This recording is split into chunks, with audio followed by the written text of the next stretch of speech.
Hola a todos, soy Alejandro Sangüesa y junto a Edison Chinchero, Constanza Martínez, Nicolás Lobo y Benjamín San Martín le hablaremos a continuación sobre la energía hidroeléctrica, abordando la historia detrás de este fenómeno, como también a los grandes descubridores implicados y las leyes que llevaron a la creación del generador, el cual es la pieza fundamental en el proceso de la transformación de energía hidroeléctrica, además de exponer la situación de este fenómeno en Chile.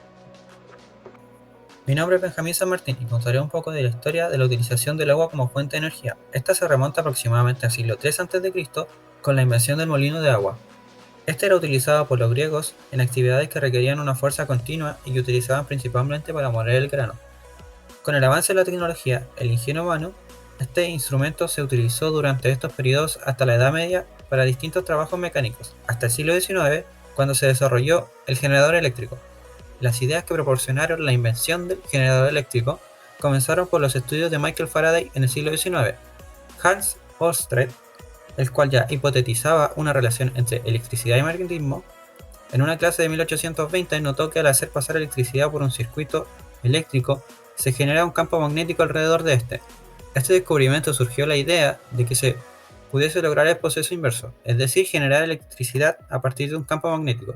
Para lograr esto, Michael Faraday intentó varios experimentos observar el fenómeno mencionado, aunque sin éxito, hasta el siglo 1831, donde utilizó dos trozos de alambre enrollados a un anillo de hierro y en resumen observó que solamente al momento de abrir y cerrar el circuito se marcaba corriente eléctrica en el galvanómetro. El galvanómetro es un instrumento para medir la intensidad de corriente eléctrica. Las tecnologías de almacenamiento innovadoras son la clave de la utilización de energía renovable y los procesos industriales con eficiencia energética. Un ejemplo de ello son los métodos y modelos para el diseño de procesos sostenibles, como la síntesis de amoníaco utilizando fuentes de energía renovables, solar, eólica e hidroeléctrica, para poder sintetizar una serie de productos químicos que son de utilidad actualmente, los que pueden ser utilizados en sí mismos como productos químicos para poder sustituir a los derivados del petróleo o como sistemas de almacenamiento de energía. Continuando con lo que decía mi compañero, la energía hidroeléctrica es una energía renovable y limpia. Las energías renovables son aquellas que provienen de fuentes naturales y producen energía inagotable. En concreto, la energía hidroeléctrica aprovecha el movimiento del agua en ríos y represas para obtener así electricidad mediante generadores.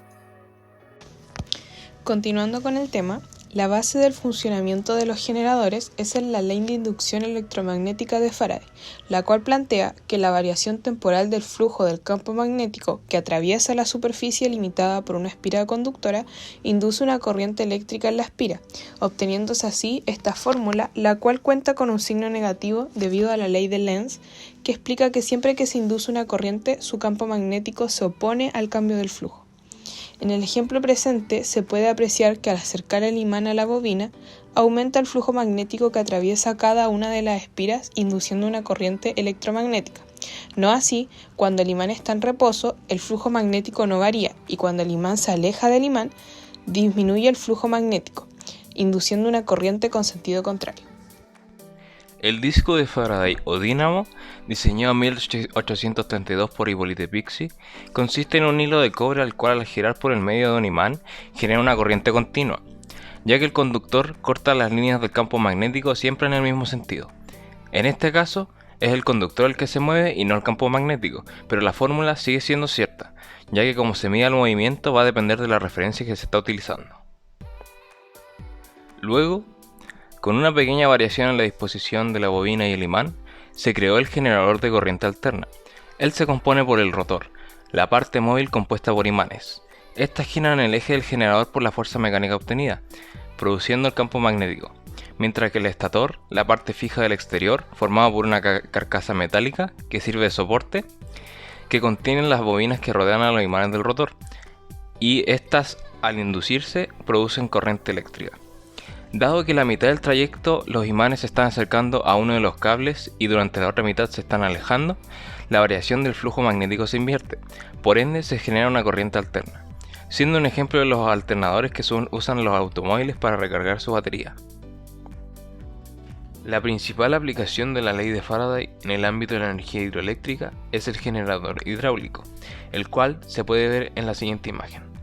En él se puede ver el estator y el rotor como parte del generador y la turbina, la cual posee válvulas regulables, las paletas de la turbina que transforman la energía cinética del movimiento del agua en energía mecánica rotacional, una entrada para el flujo del agua y el eje del generador, el cual transmite la energía mecánica obtenida por la energía cinética del movimiento del agua al generador.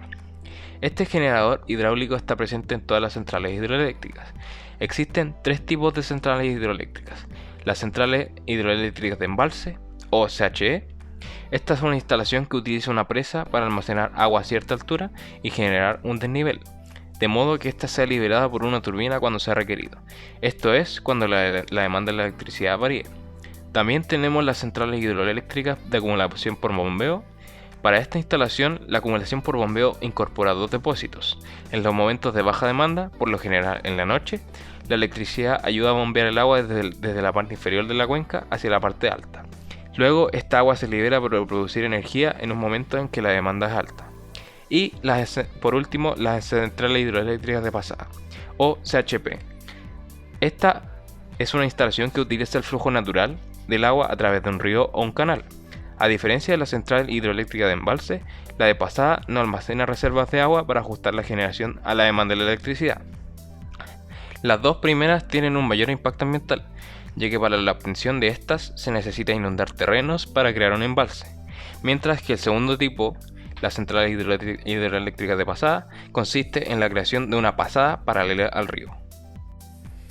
¿Qué hace mover el eje del generador? La energía hidroeléctrica se basa en el principio de conservación de la energía. Las centrales de embalse poseen un embalse donde se almacena el agua, el cual se crea gracias a la represa, donde sus dos variables importantes son el nivel del agua y el volumen almacenado. Luego, todas las centrales, ya sea de embalse o de pasada, poseen una tubería forzada por donde fluye el agua, donde sus variables importantes son el salto y el caudal de este.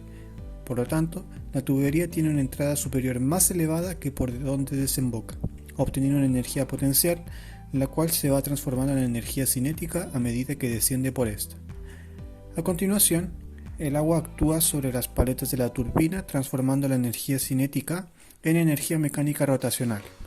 Luego, esta energía de la turbina se transmite por su eje, el cual está conectado al del generador, donde ocurre la inducción electromagnética y por ende, finalmente, se obtiene energía eléctrica, la cual sigue el camino de la línea de transmisión a alguna central para su posterior distribución a la red eléctrica, la cual, luego por ejemplo, llega a nuestras casas.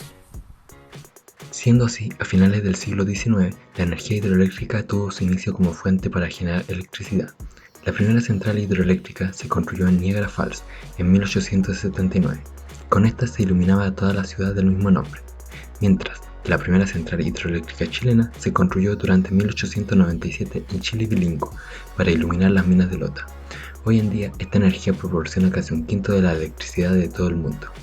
En Chile, la aplicación de esta energía se enfoca en la contribución al CEN, Sistema Eléctrico Nacional, donde a diciembre del 2019 existen 6.679 megavatios de capacidad hidroeléctrica instalada, de la cual 3.324 megavatios corresponden a centrales hidroeléctricas de pasada y 3.355 megavatios a centrales de embalse, alcanzando cerca de un 28% del aporte a la red eléctrica nacional, el cual es producido por 66 centrales con capacidad superior a 10 megavatios a lo largo de todo el país.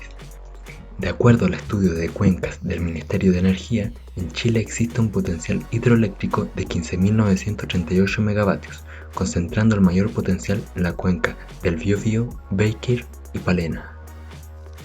La energía eléctrica puede ser fácilmente generada, transportada y transformada. Sin embargo, hasta ahora no se ha logrado almacenarla de forma práctica y barata.